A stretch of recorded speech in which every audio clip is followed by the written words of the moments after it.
The modulus operator in Python is used to get the remainder value.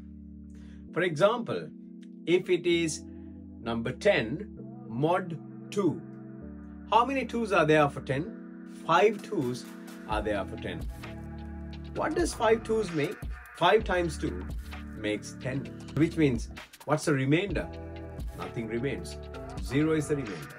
Therefore, 10 mod 2 is 0. Let's have a look at this example. 10 mod 4. How many 4's are there for 10? 2 4's are there for 10. So 4 multiplied by 2 is 8. How many more we need to make it to reach 10? That is 2. So the remainder is 2, which means 10 mod 4 is 2. Let's have a look at this example. 10 mod 3. 3 3's are for 10. 3 times 3 is 9. And how much is to make it 10?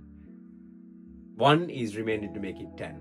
So 10 mod 3 is 1. To learn more tips, stay subscribed.